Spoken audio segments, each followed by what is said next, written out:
kisaran airnya 0,62 sampai 0,65. Untuk kisaran air pada bir 0,94, untuk kisaran air untuk susu kental 0,90 dan kisaran air untuk roti yaitu 0,905. Selanjutnya ada khamir pada makanan. Khamir ini pada makanan, khamir ini biasanya memanfaatkan gula sederhana untuk mendapat energi. Khamir ini memiliki peran dalam fermentasi buah secara alami yang mengakibatkan terjadinya pembusukan, perubahan warna, dan menyebabkan buah menjadi tidak tahan lama. Nah, sifat khamir pada makanan ini ada yang pertama ada khamir liar, yaitu khamir yang tidak diinginkan dalam industri. Nah, khamir yang tidak diinginkan dalam industri ini bervariasi untuk tumbuh pada suatu media, seperti contohnya pada industri fermentasi pangan dan minuman, sangat dikenal dengan istilah yeast liar atau wild yeast, datang sendiri bukan dipaksa secara starter. Nah, kelompok ini adalah yang tidak mempunyai spora yaitu Candida, trop trolu eee, Torulopis, contohnya ada Torulopis, Brettanomyces, Rhodotorula, Trichosporon, dan Cloquera. Selanjutnya ada sifat kelompok es sejati atau true yes. Mohon maaf Faik, sebelumnya masih dalam makanan.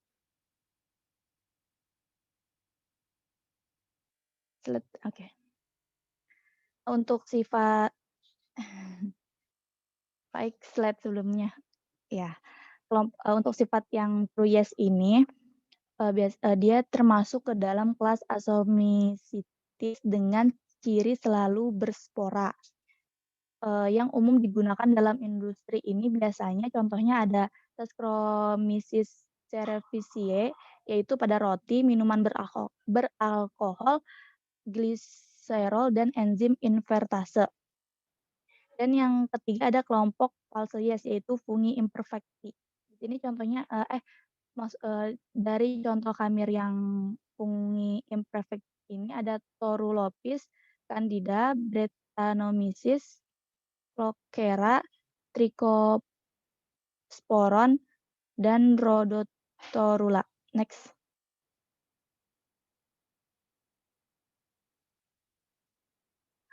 Untuk selanjutnya ada metabolisme khamir. Nah, khamir ini dapat dibedakan atas dua kelompok berdasarkan sifat metabolismenya, yaitu ada fermentatif dan oksidatif. Khamir yang fermentatif ini prinsipnya dia dapat memecah glukosa menjadi alkohol. Contohnya ini pada produk roti. Kalau untuk yang oksidatif atau respirasi prinsipnya itu menghasilkan CO2 dan H2O.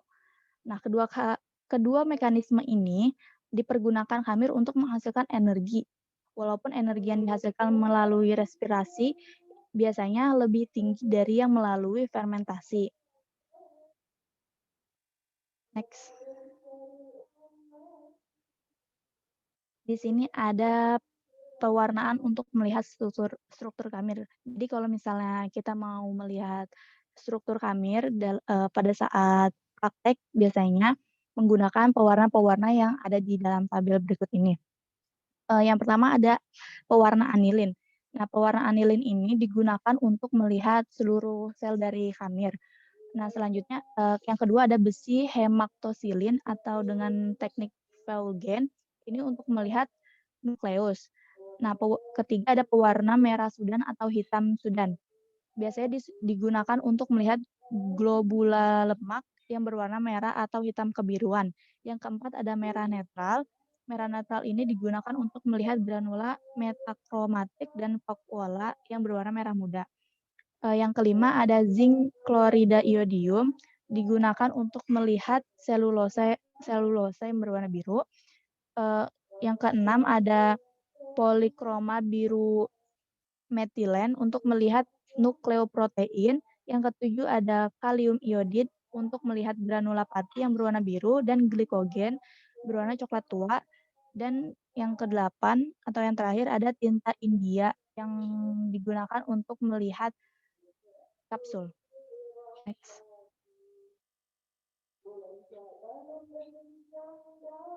Baik, selanjutnya akan disampaikan oleh Diva. Ya baik, untuk slide yang ini akan saya sampaikan, seperti yang teman-teman lihat tadi kan udah dibahas mengenai metabolisme, mengenai ciri-ciri umum dari kamirnya itu sendiri, mengenai makanan, air, dan pertumbuhan perkembangbiakan. Nah, pada slide ini kita akan membahas klasifikasi kamir. Nah, klasifikasi kamir ini terbagi menjadi 3, ada kelas Ascomycetes, kelas Basidiomycetes, dan yang ketiga kelas Deuteromycetes. Nah, seperti yang teman-teman bisa lihat, ini untuk yang kelas Ascomycetes ini kan terdapat kantung-kantung. Nah, kantung-kantung ini itu buat, bikin spora atau bisa disebut juga askospora. Nah, askus ini terjadi karena, perkembangan dari perkawinan.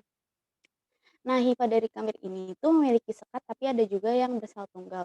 Kemudian, untuk contoh-contoh kelas Ascomycetes ini, ada Nematospora, Coccidiascus, Neospora casa, atau bisa juga disebut jamur oncom yang bisa membuat oncom. Kemudian, ada Saccharomyces cerevisiae atau bisa juga disebut ragi.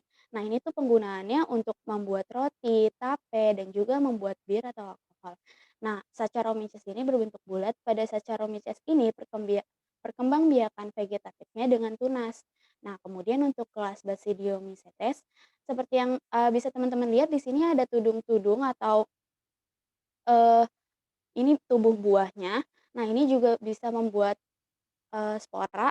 Bedanya itu kalau misalnya membuat spora di Ascomycetes itu dia membuatnya di dalam atau disebut juga internal. Nah, sementara Basidiomycetes ini bisa dilihat tubuh buahnya, dia itu membuat askosporanya di luar atau disebut juga eksternal. Nah, contoh kamirnya ini ada Leosporidium dan Rhodosporidium.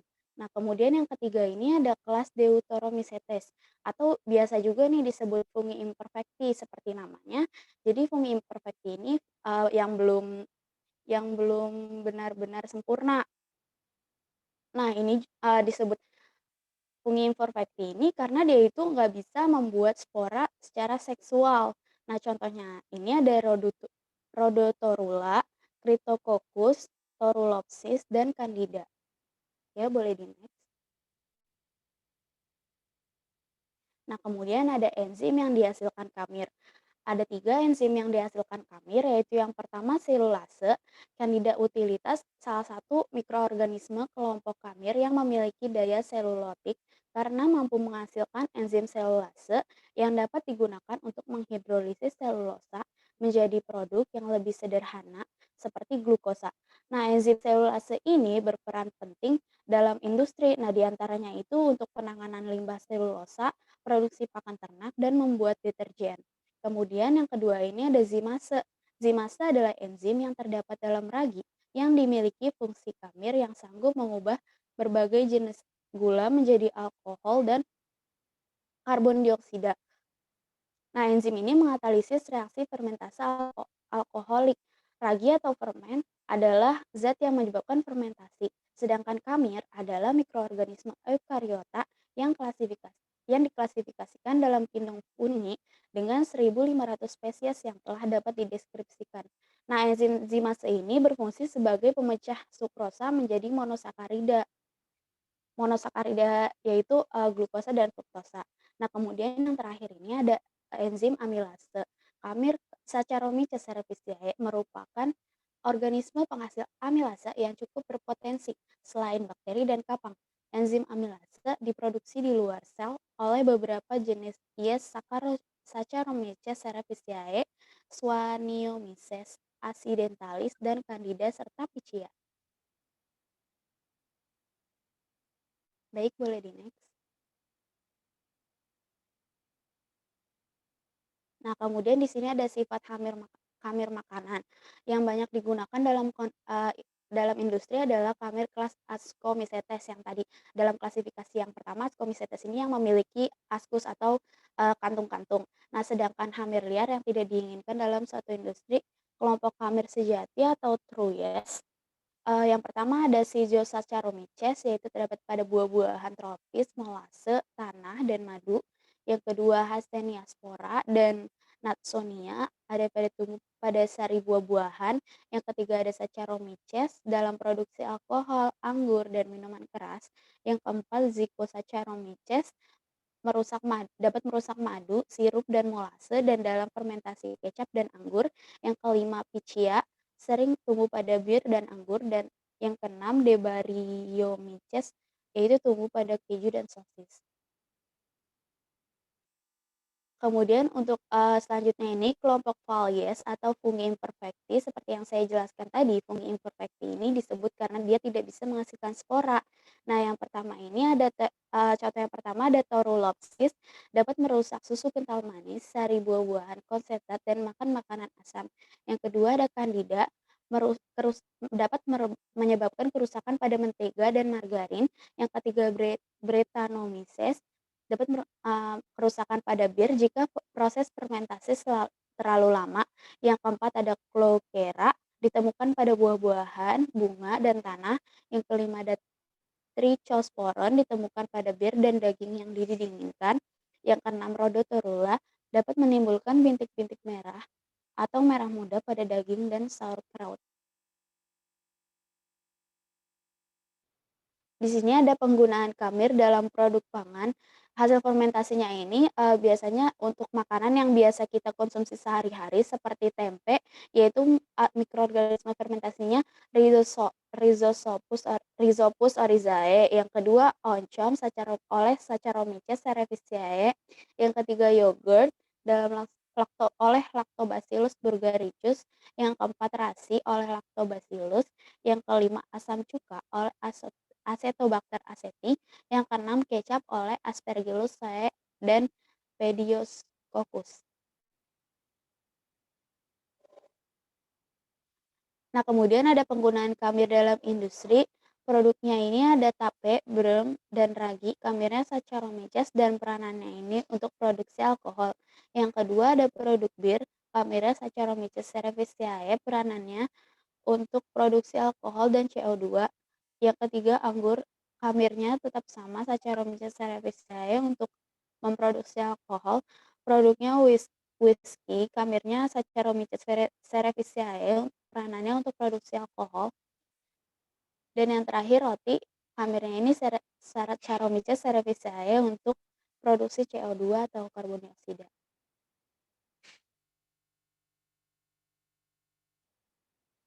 Nah, berikut ini ada video, teman-teman bisa simak ya. Whether you're making a recipe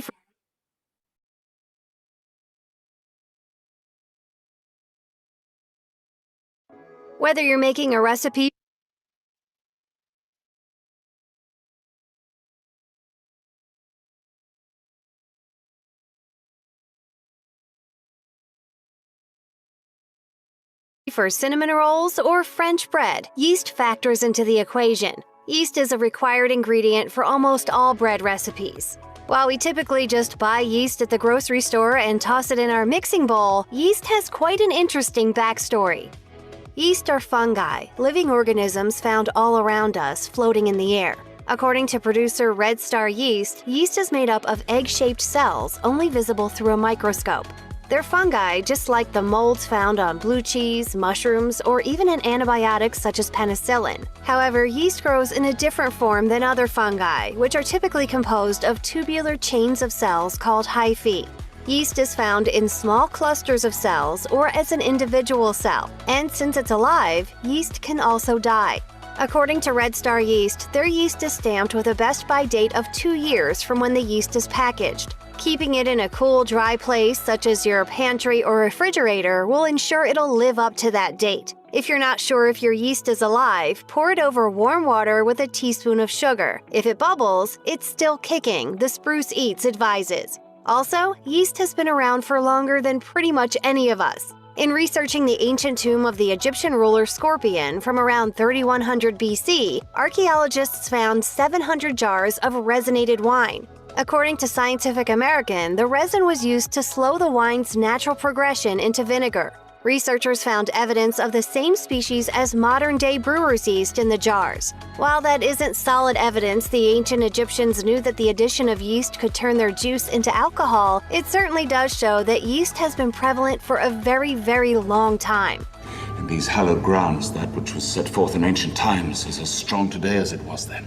There are hundreds of species in the yeast family. When baking bread or other goodies, we turn to one of the most common species, Saccharomyces cerevisiae. But according to the conversation, there are actually 250 species of yeast that do the same job as the variety we all know and love. Those 250 species have the power to break down sugars and convert them into carbon dioxide and alcohol. That said, only 24 of those species of yeast interact with other ingredients and actually play a role in making food taste good. These other species are found in a variety of food products as well. Lactobacillus brevis is used for cheese and yogurt, and Brettanomyces lambicus may be used in brewing to specifically produce sour varieties of beer.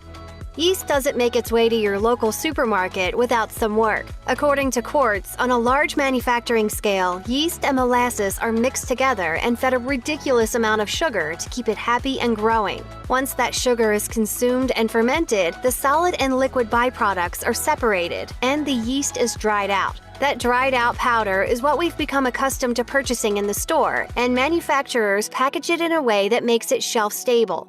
Because of that manufacturing process, some yeast varieties need a little waking up. Instant yeast is ready to rock straight out of the package, but active dry yeast must be activated before use. Sprinkle it in warm water before adding in any other ingredients in your baking project, and check the package to make sure which one you have.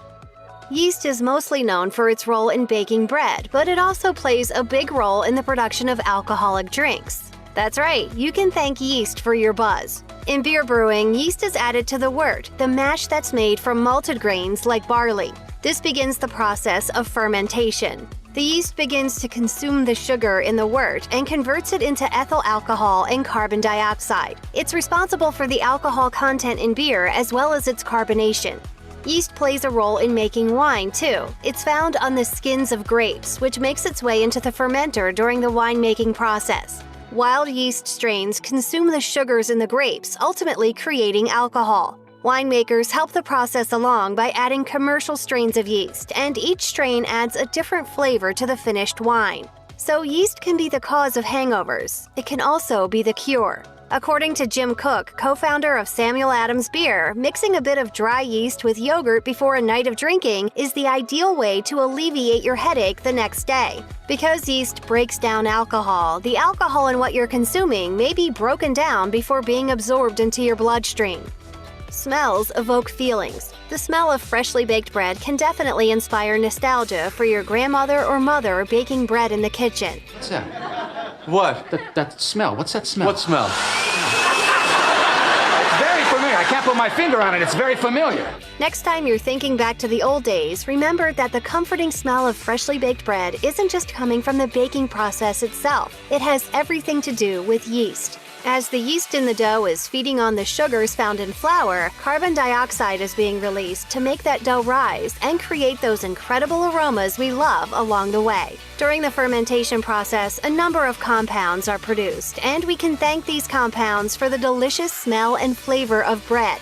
The more time a dough spends fermenting, along with a higher amount of yeast used in the dough, ultimately the higher the concentration of aromatic compounds.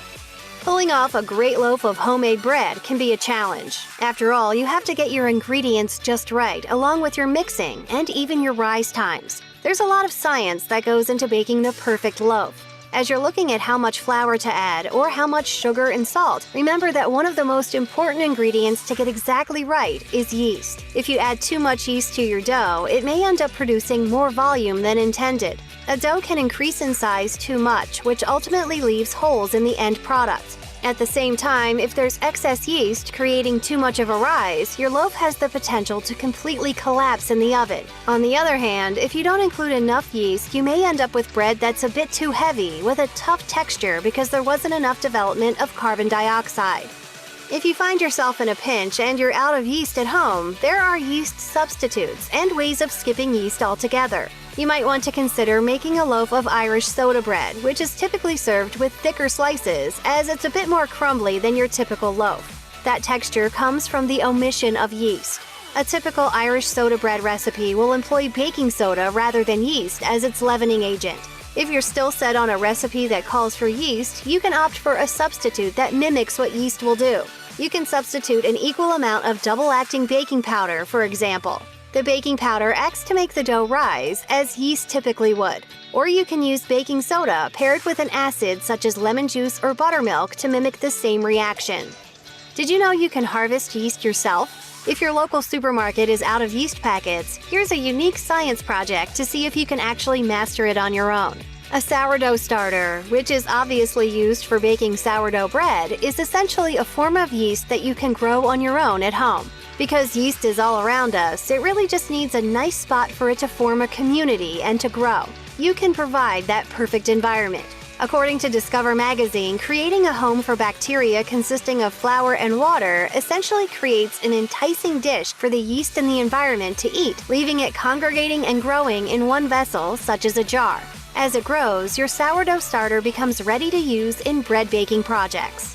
2020 has certainly been a wild ride. As stay-at-home orders began to pop up across the U.S. in March as coronavirus cases rose, people were buying groceries by the cartful, stocking up on essentials like meat, bread, and a wild amount of toilet paper. Similar to a winter storm or a hurricane, people were trying to prepare their families for what might happen. Psychotherapist Lisa Breitman told How Stuff Works, "We spend a lot of time and energy trying to feel in control, and buying things you might throw out still gives the person a sense of control in an uncontrollable situation." As news was developing about the coronavirus, people were engaging in those same tactics, throwing staples like flour and yeast into the mix as well.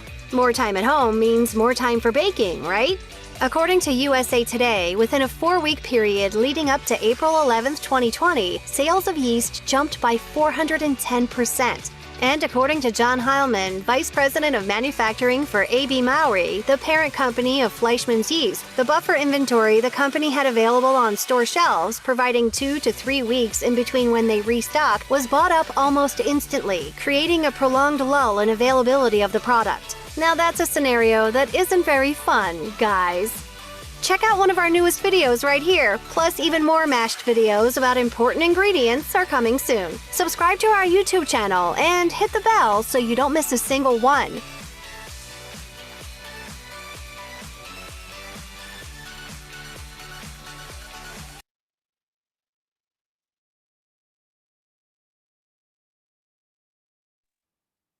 Ya baik, sekian presentasi dari kelompok 3. Kurang lebihnya mohon maaf, saya kembalikan kepada moderator.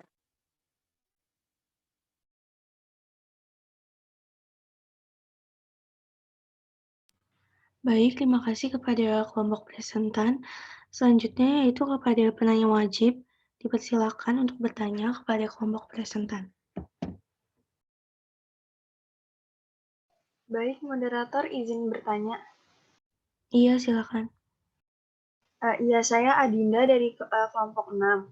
Dari yang saya ketahui, yang pernah saya baca bahwa kamir yang digunakan pada roti itu kan kamir yang masih dalam kondisi hidup. Nah, oleh karena itu, jika mengkonsumsinya berlebih atau sembarangan, yang saya ketahui bisa melakukan fermentasi di dalam saluran pencernaan karena dapat mengambil vitamin B yang terdapat di dalam tubuh dan memproduksi gas. Yang ingin saya tanyakan, bagaimana dengan roti yang biasa kita konsumsi? Jika tidak berbahaya, apakah setelah pemanggangan tidak meninggalkan bekas beracun seperti kapang? Terima kasih. Baik, terima kasih Dinda. Selanjutnya kepada penanya wajib. Baik, saya Aledi Fasabira dari penanya wajib. Di dalam PPT itu dijelaskan kamir dapat digunakan untuk pembentukan bahan pangan. Lalu, reaksi apa yang ditimbulkan pada tubuh jika kita mengonsumsi bahan pangan yang tidak baik? Terima kasih. Baik, terima kasih. Selanjutnya kepada penanya wajib. Baik, saya izin bertanya. Mengapa Kamir hanya dapat tumbuh secara anaerob? Terima kasih.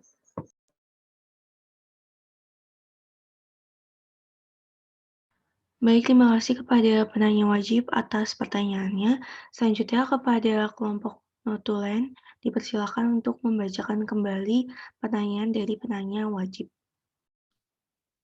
Baik, pertanyaan pertama dari Adinda Kusumawardani Putri. Dari yang saya ketahui, kamir roti yang digunakan adalah kamir yang dalam kondisi hidup. Oleh karena itu, ada pernyataan jangan mengonsumsi kamir sembarangan karena sel kamir bisa melakukan fermentasi dalam saluran pencernaan kita dengan mengambil vitamin B yang terdapat di tubuh dan memproduksi gas. Lalu pertanyaannya, bagaimana dengan roti yang biasa kita konsumsi? Jika tidak berbahaya, apakah setelah pemanggangan tidak meninggalkan bekas racun seperti kapang? Lalu pertanyaan kedua dari Alia Diva Sabira, di dalam PPT dijelaskan kamir dapat digunakan untuk pembuatan bahan pangan. Lalu reaksi apakah yang ditimbulkan pada tubuh jika kita mengkonsumsi bahan pangan yang sudah tidak baik?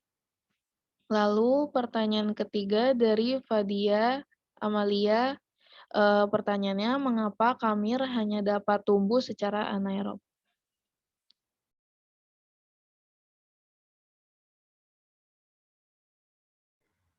Baik, terima kasih kepada notulen yang telah membacakan kembali pertanyaan penanya wajib.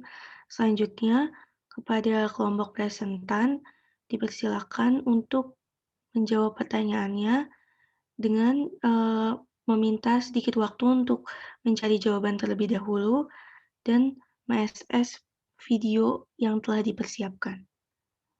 Kepada kelompok presentan, dipersilakan.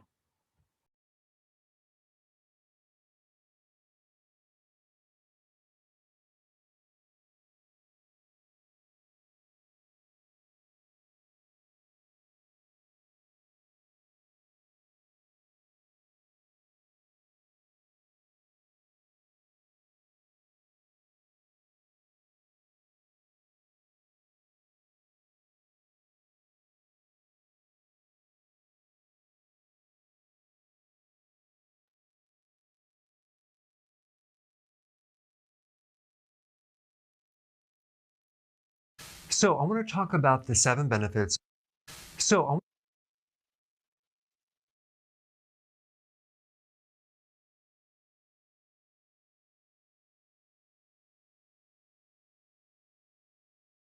want to talk about the 7 benefits of nutritional yeast, okay?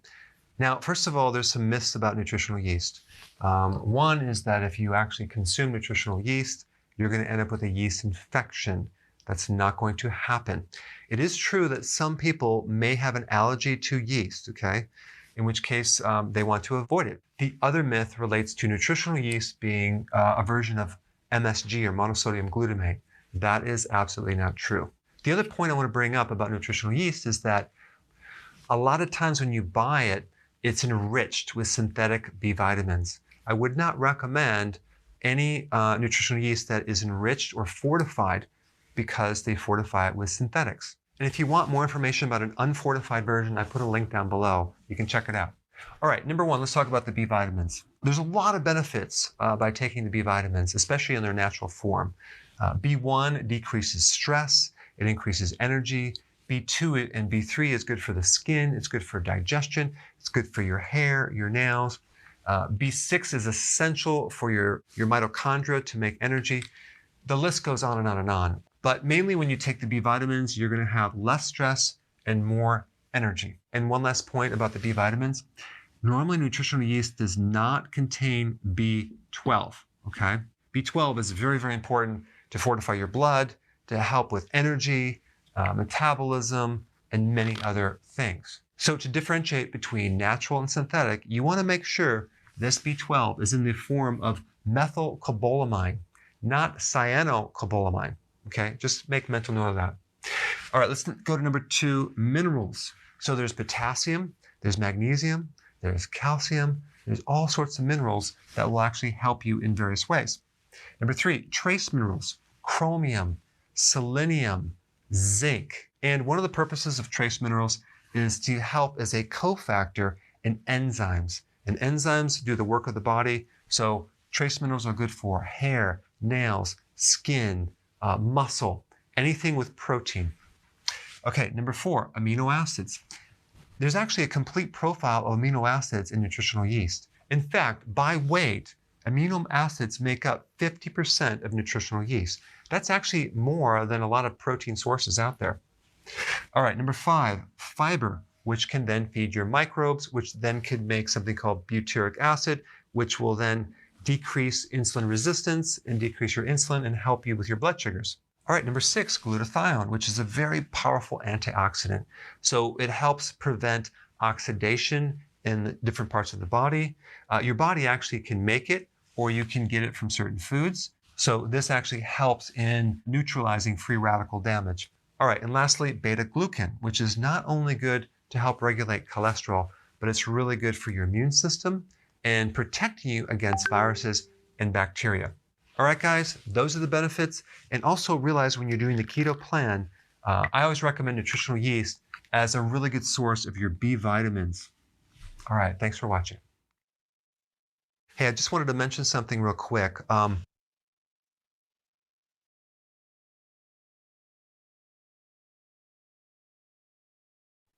Baik, kepada kelompok presentan, dipersilakan untuk menjawab pertanyaan penanya wajib.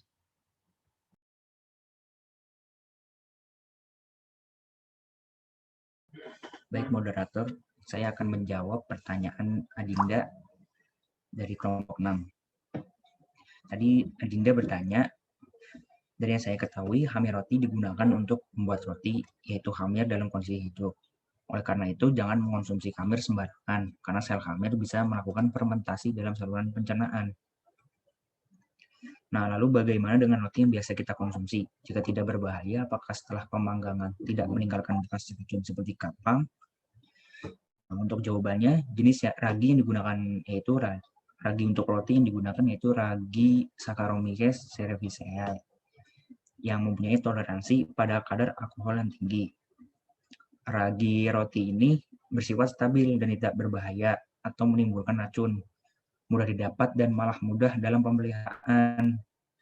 Dalam suatu studi, hamir dapat berperan sebagai probiotik, di mana probiotik ini ketika dikonsumsi dalam jumlah yang cukup dapat mendukung kesehatan tubuh melalui peningkatan keseimbangan mikroflora atau bakteri baik dalam usus, sehingga akan meningkatkan fungsi pertahanan sistem pencernaan, terutama dalam menekan pertumbuhan bakteri patogen.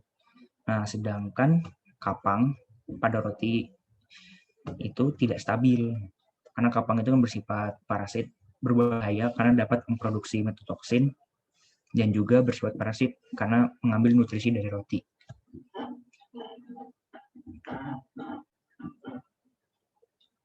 Sekian. Baik, terima kasih atas jawabannya. Apakah ada yang ingin menambahkan jawaban dari Faik mengenai pertanyaan Adinda tadi?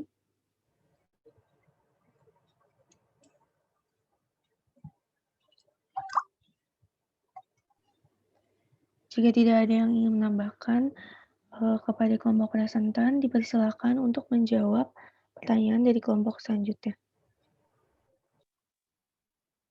Ya, baik. Di sini saya akan menjawab pertanyaan dari Alia Diva. Tadi Alia Diva menanyakan bahwa reaksi apa sih yang ditimbulkan pada tubuh jika kita mengonsumsi bahan pangan yang sudah tidak baik atau sudah rusak ya. Jadi jawabannya apabila ditinjau dari penyebabnya, kerusakan bahan pangan itu terbagi menjadi 3. Yang pertama biologis, kimia, dan fisik. Nah, kalau misalnya kerusakan biologis itu disebabkan oleh mikroorganisme seperti bakteri, kapang, dan kamir. Nah, jenis kerusakan ini ditandai oleh kebusukan lendir, kemudian adanya juga perubahan warna. Nah, kerusakan mikrobiologis ini tentunya sangat berbahaya bagi manusia karena dapat menimbulkan racun.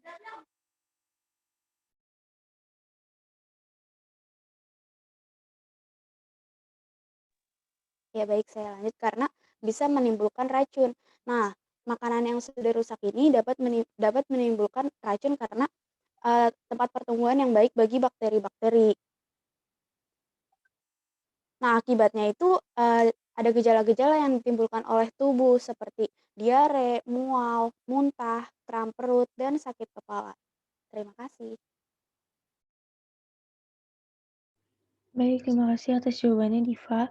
Kepada kelompok lain, apa ada yang ingin menambahkan? Saya izin untuk menambahkan moderator. Silakan Tiara. Iya, saya izin sedikit untuk menambahkan dari jawaban Diva. Yang dikatakan Diva tadi sudah benar sekali bahwa makanan yang sudah tidak baik dikonsumsi itu kan disebut dengan, biasanya kita sebut dengan makanan yang sudah kadaluarsa ya. Nah itu biasanya makanan itu tergantung dari bakteri yang ada di sebuah makanan tersebut. Jadi dari bakteri-bakteri itu nanti bisa yang nyebabin penyakitnya. Lalu gejalanya tadi seperti yang sudah dijelaskan oleh Diva, seperti muntah, mual, terus diare gitu kan.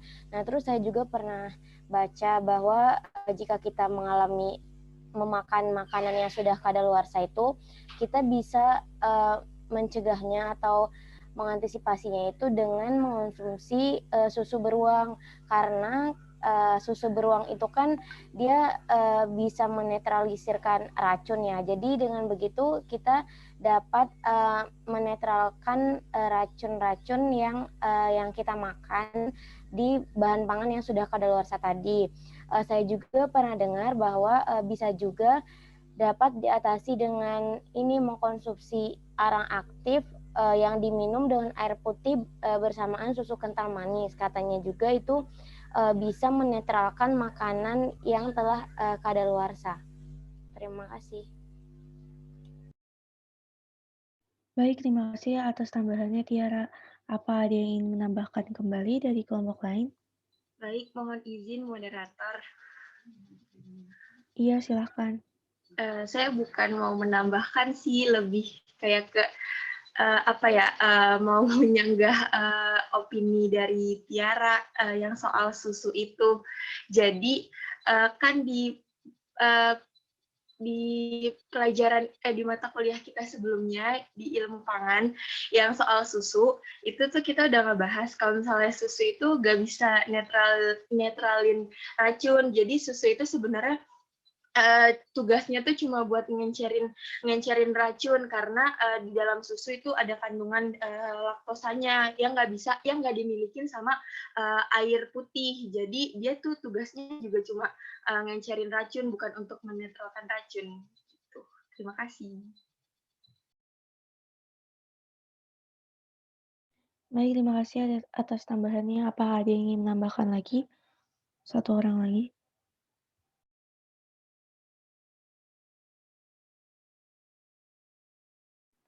Baik, jika tidak ada, selanjutnya kepada kelompok presentan, dipersilakan untuk menjawab pertanyaan yang lain. Baik, moderator, saya izin menjawab pertanyaan dari Padia, yaitu mengapa khamir hanya dapat tumbuh secara anaerob. Jadi kan tadi sudah saya jelaskan bahwa khamir ini dapat tumbuh baik pada lingkungan dengan pH netral atau sedikit asam. Nah, suhu yang ada pada lingkungan sekitar khamir ini bervariasi antara satu spesies dengan spesies yang lainnya.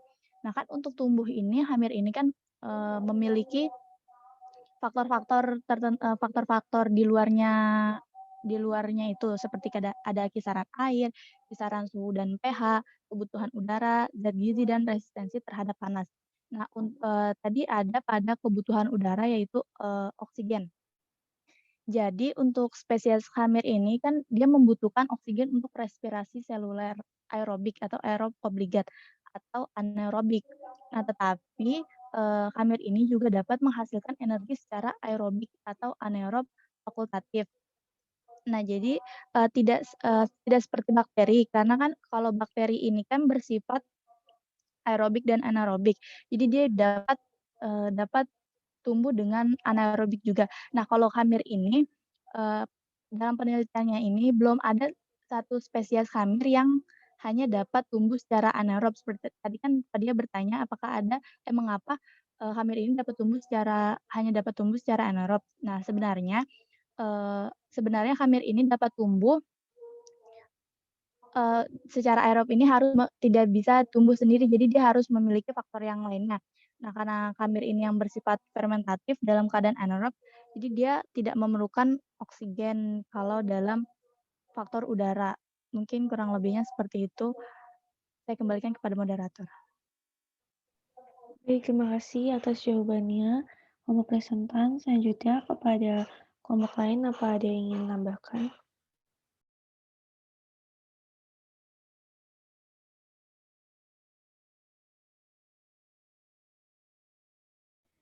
Baik, jika tidak ada, kita lanjut ke sesi selanjutnya, yaitu pertanyaan dari penanya tidak wajib. Kepada penanya tidak wajib, dipersilahkan untuk bertanya kepada kelompok presentan. Baik, izin moderator, saya Sarah Maulidi Hasanah, penanya tidak wajib dari kelompok 11. Dalam PPT tadi sudah disebutkan bahwa penggunaan khamir dalam industri itu untuk membuat suatu produk seperti tempe, ragi, roti, dan lain-lain. Nah, berkaitan dengan pemaparan tersebut, bagaimana cara pengendalian proses fermentasi pembuatan produk industri secara fermentasi? Terima kasih. Baik, terima kasih Sarah. Selanjutnya, apa ada yang ingin bertanya kembali?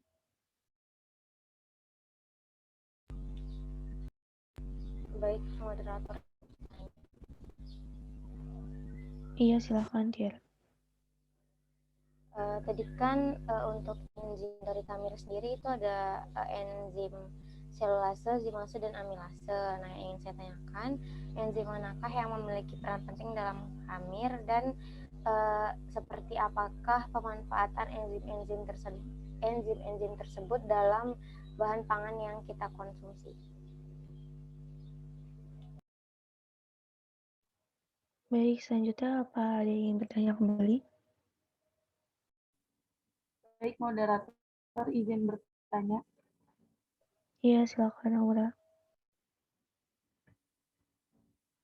Roti itu kan menggunakan ragi sebagai pengembangnya. Yang ingin saya tanyakan, kenapa ragi ini dapat mengembangkan adonan tersebut?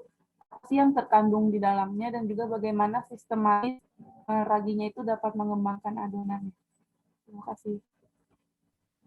Baik, terima kasih Aura. Selanjutnya apa ada yang ingin bertanya kembali? Baik, izin bertanya moderator. Iya, silakan Ilyas. Izin bertanya untuk kelompok, bagaimana pengaruh jumlah koloni khamir terhadap mutu produk secara keseluruhan dan bagaimana kondisi optimum pada saat fermentasinya? Terima kasih. Terima kasih Ilyas atas pertanyaannya. Baik, selanjutnya karena sudah ada yang bertanya dari lebih dari 3 orang, kepada Notulen dipersilakan untuk membaca kembali pertanyaan dari penanya tidak wajib. Baik, pertanyaan pertama dari Sarah. Pertanyaannya yaitu, bagaimana cara pengendalian proses fermentasi pembuatan produk industri secara fermentasi? Lalu pertanyaan kedua dari Tiara. Pertanyaannya, enzim manakah yang memiliki peranan penting dalam khamir, serta seperti apakah pemanfaatan enzim-enzim tersebut dalam bahan pangan yang kita konsumsi? Lalu pertanyaan ketiga dari Aura, pertanyaannya, kenapa ragi dapat mengembangkan adonan? Apa yang terkandung di dalamnya dan bagaimana sistematisnya? Lalu pertanyaan keempat dari Ilyas, pertanyaannya bagaimana pengaruh jumlah koloni khamir terhadap mutu produk secara keseluruhan dan bagaimana kondisi optimum pada saat fermentasi?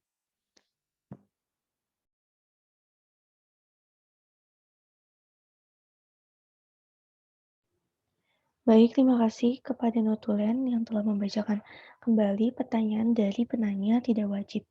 Selanjutnya kepada kelompok presentan dipersilakan untuk mencari jawaban terlebih dahulu dan menjawab pertanyaan dari penanya tidak wajib.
Baik, kepada kelompok presentan dipersilakan untuk menjawab pertanyaan dari penanya tidak wajib.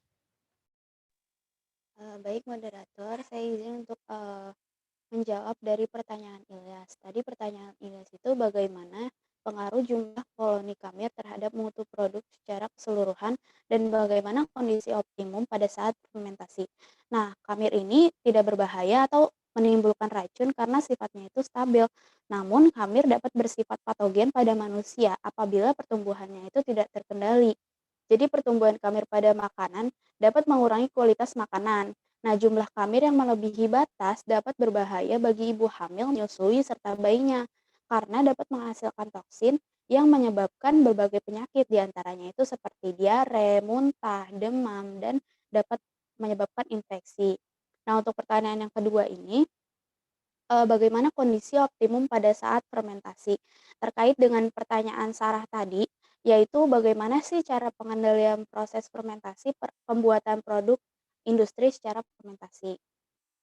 Nah, dalam fermentasi bahan pangan itu harus memperhatikan suhu lingkungan agar kamirnya itu dapat tumbuh maksimal, yaitu pH-nya sekitar 4 sampai 4,5 dan suhunya itu sekitar 25 sampai 40.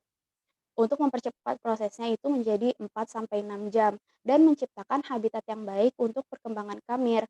Nah, pada suatu sumber yang saya baca untuk pengendalian suhu itu menggunakan sensor PT100 dan proses fermentasi dan sensor pH glass electrode digunakan untuk mengetahui pH hasil proses fermentasi tersebut. Baik, apakah jawabannya sudah jelas, Ilyas dan Sarah? Baik, sudah jelas Dipa. Terima kasih atas jawabannya. Baik, Ya, sudah jelas Diva, terima kasih atas jawabannya. Iya. Saya Baik, kembalikan terima kepada kasih. moderator. Iya, terima kasih kepada presentan atas jawabannya. Selanjutnya, apakah dari kelompok lain ada yang ingin menambahkan terkait pertanyaan dari Ilyas dan juga Sarah?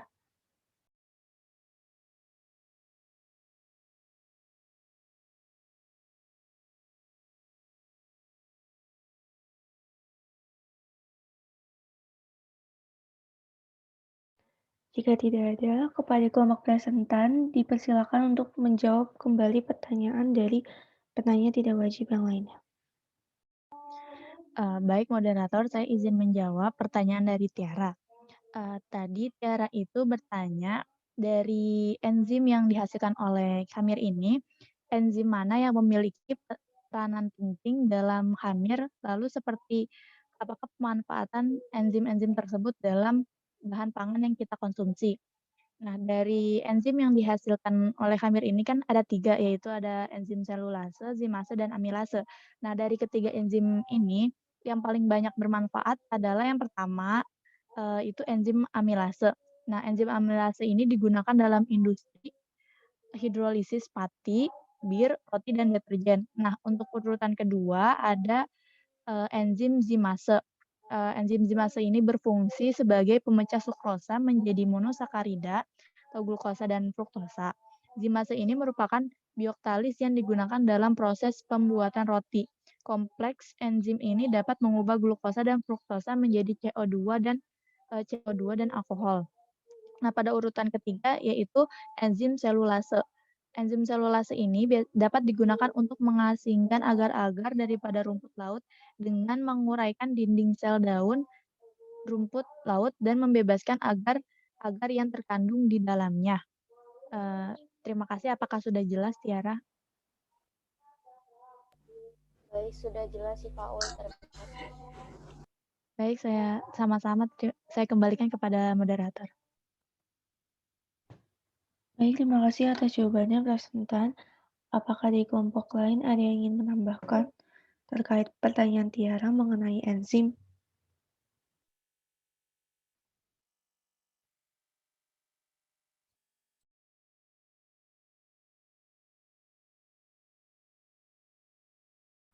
Baik, jika tidak ada yang ingin menambahkan, kepada kelompok presentan dipersilakan untuk menjawab kembali pertanyaan yang lainnya. Baik, moderator izin menjawab pertanyaan Aura. Ini tadi dia berkata, apa yang terkandung di dalam ragi? Nah, ragi untuk mengandung mikroorganisme. Nah, mikroorganismenya ini adalah sel khamir Saccharomyces cerevisiae. Lalu dia bertanya lagi, dan bagaimana sistematisnya? Jadi si Saccharomyces cerevisiae ini dia memfermentasikan gula. Ya, untuk menghasilkan karbon dioksida yang digunakan untuk mengembangkan adonan. Jadi adonan gula ini dapat berasal dari tepung, yaitu sukrosa, atau sengaja ditambahkan ke dalam adonan seperti gula tebu dan maltosa. Selain berfungsi untuk mengembangkan adonan dengan memproduksi gas CO2, dia juga bisa untuk memperlunak gluten dengan asam yang dihasilkan dan juga memberikan rasa dan aroma pada roti. Apakah dari Aura? Baik, terima kasih Pak I. Saya kembalikan kepada moderator. Baik, untuk pertanyaan terakhir dari Aura ini, apakah dari teman-teman ada yang ingin menambahkan? Baik, moderator izin menambahkan. Iya, silakan Adinda. Ya baik, tadi kan salah satu proses penting dari pembuatan roti itu kan fermentasi melalui adonan tepung dan khamir roti. Nah, proses ini juga bertujuan untuk menghasilkan gas karbon dioksida yang membantu adonan roti jadi mengembang. Kemudian juga kenapa khamir dipilih sebagai untuk pembuatan roti ini karena proses ini sudah terkenal dari ribuan tahun yang lalu. Dari zaman dahulu telah diketahui bahwa praktik pembuatan roti telah dilakukan. Masyarakat waktu itu membuat adonan campuran tepung dan air, kemudian membiarkan adonan tersebut di alam terbuka menggunakan cuaca hangat. Hal ini membuat adonan roti menjadi lebih empuk dan lezat, sehingga metode itu menjadi cepat menyebar hingga sampai saat ini, seperti yang ada di video tadi. Terima kasih. Baik, terima kasih atas tambahannya Adinda yang sangat bagus sekali. Apakah dari teman-teman yang lain ada yang ingin menambahkan? Jika tidak ada yang ingin apakah ada yang ingin menambahkan? Baik, moderator, saya izin menambahkan. Iya, silakan Tiara. Ya, terima kasih moderator. Saya izin menambahkan jawaban dari Pak Ik dan Adinda tadi. Benar sekali bahwa ragi ini berfungsi untuk mengembangkan adonan. Jadi kan sudah dijelaskan oleh Pak Ik tadi. Jadi gimana sih caranya kok ragi bisa ngembangin adonan itu? Karena dari fermentasi yang mengubah gula menjadi gas karbon dioksida yang mengakibatkan adonannya itu menjadi mengembang. Nah, saat karbon dioksida yang dihasilkan tadi itu saat proses fermentasi itu setelah raginya tercampur dengan gula pada adonan, karbon dioksidanya itu menyebabkan adonan mengembang sehingga menghasilkan bentuk yang lebih besar. Lalu ragi juga dapat berfungsi sebagai pematang adonan karena di dalam ragi itu adanya reaksi yang menghasilkan alkohol dan asam protein pada tepung terigu. Secara fisik gas karbon dioksida itu nanti akan meregangkan kandungan protein pada tepung terigunya dan akan menghasilkan roti yang lembut. Terdapat rongga udara yang ditinggalkan akibat hasil dari proses fermentasi tadi. Lalu ragi juga dapat mengembangkan rasa pada saat fermentasi karena ragi itu meninggalkan rasa yang khas pada produk olahannya. Selama proses fermentasi adonan, ragi memproduksi berbagai metabolit sekunder seperti keton, alkohol tinggi, asam organik, aldehid, dan juga ester. Nah, beberapa kandungan alkohol itu akan menguap selama proses pemanggangan tadi, sehingga akan menghasilkan rasa atau harum yang lebih kompleks. Lalu ragi juga itu dapat memperkuat adonan roti. Ketika adonan terigu dan air itu diadon itu nanti akan elastis seperti permen karet yang disebut dengan gluten. Nah, dalam pembuatan roti, gluten itu dikembangkan menjadi lebih besar dibandingkan bentuk semulanya. Di sini ragi itu berfungsi sebagai pengikat gluten dan memperkuat adonan saat dikembangkan. Baik, terima kasih moderator. Baik, terima kasih atas tambahannya Tiara. Selanjutnya, apakah ada yang ingin menambahkan lagi kepada satu orang lagi? Dipersilahkan. Baik, moderator, saya izin berbagi pengalaman. Silakan pengalamannya bisa. Jadi tadi kelompok kan menyajikan tentang sourdough ya, atau ragi alami yang terbuat dari terigu dan air.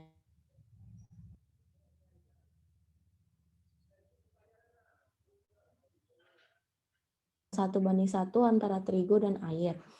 Kemudian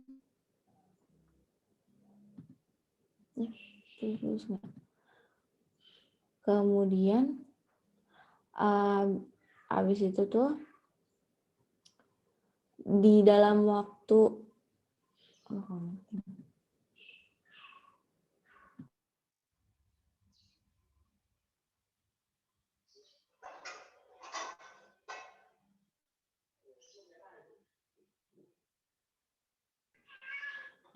maaf, apa suara saya terdengar jelas? Baik, terdengar jelas Disa, tetapi tidak ada gambarnya. Oh ya. Kemudian roti tersebut tuh didiamkan selama 2-3 hari. Nah, dia tuh kan memang benar mengembang. Nah, itu tuh menghasilkan menjadi adonan yang roti itu yang lebih lembut lagi. Nah, dibanding sama ragi yang kita beli di kemasan. Nah, emang katanya tuh beberapa orang yang mencoba itu tuh teksturnya jadi lebih lembut kalau kita pakai ragi yang alami daripada pakai ragi yang udah ada di kemasan. Seperti itu. Baik, terima kasih Disa yang telah membagikan ceritanya kepada kita semua. Selanjutnya, karena sudah semua pertanyaan, kepada Ibu Mei dipersilakan jika ada materi yang ingin ditambahkan. Baik, terima kasih Dwi. Wah, seru ya diskusinya ya. Penyampaian materi sudah baik ya, sudah lengkap. Kemudian yang bertanya juga sudah mewakili yang materi yang tadi dijelaskan, kemudian dijawab oleh kelompok, dijelaskan oleh kelompok, dan dilengkapi oleh teman-teman yang lain. Jadi saya kira ini sudah cukup jelas. Cuma saya ingin menegaskan saja, dari mikroorganisme yang ada pada umumnya seperti kapang, bakteri, kamir. Nah, dari ketiganya ini, kamir merupakan salah satu jenis bakteri yang butuh air lebih banyak dibandingkan bakteri dan kapang. Ya, seperti tadi kita lihat, ya AW-nya sekitar 0,995 kalau nggak salah tadi yang tertinggi ya, artinya dia membutuhkan suasana yang lembab, yang airnya banyak. Ya, kemudian kamir ini pada umumnya lebih banyak menguntungkan manusia. Pada umumnya, ya lebih banyak menguntungkan manusia. Ada nggak yang tidak menguntungkan manusia? Ada, tapi sedikit jumlahnya. Seperti Candida, itu adalah jenis kamir ya yang bisa memberikan yang sifatnya patogen. Dia bisa menyebabkan